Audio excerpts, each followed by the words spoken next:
Siempre acompaña a la tradición taurina. Vamos por Corrientes, muy pronto. Yo sé que tiene un revolver que paso desde loco.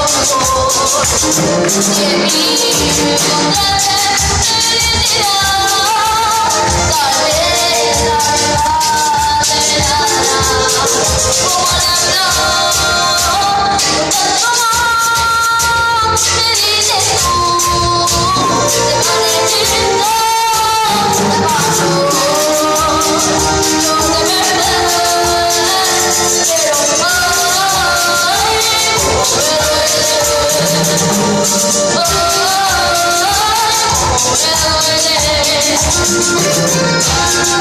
A ver, vamos, corriendo la mesa, vamos, puro ritmo.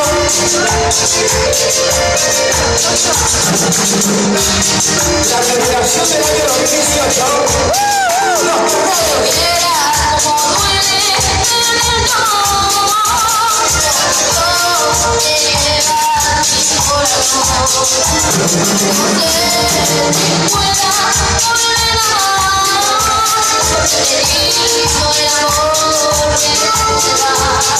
¡Los cargados!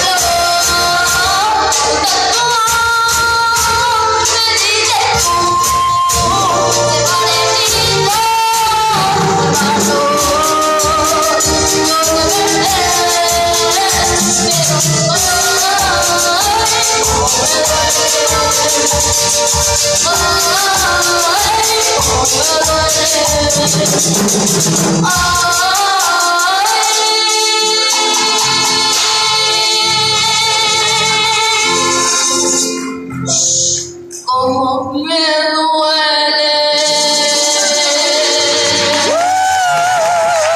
¿Qué tal, gente maravillosa la están pasando? Espero que bien. Lo tenemos acá en la guitarra a los hermanos Mancillas, a Gaby en el acordeón y acá al amigo Alex en la guitarra, el teclado Camila. Y lo tenemos también acá al amigo Dylan, al guitarrista bajo y al Andrés. Así que seguimos marcando éxito con Malenita y de nuestro gran amigo El Güero. Otra vez, una vez más, vino como te estaba. Hasta esto que puedas a volver.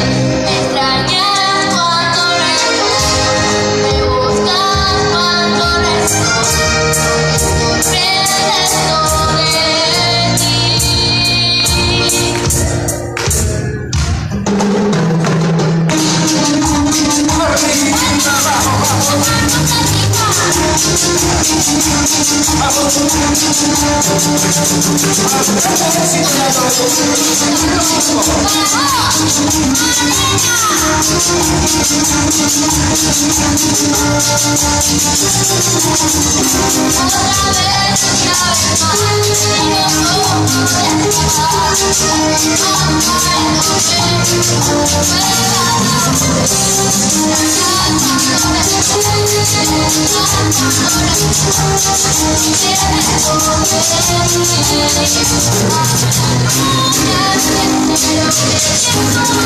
Thank you.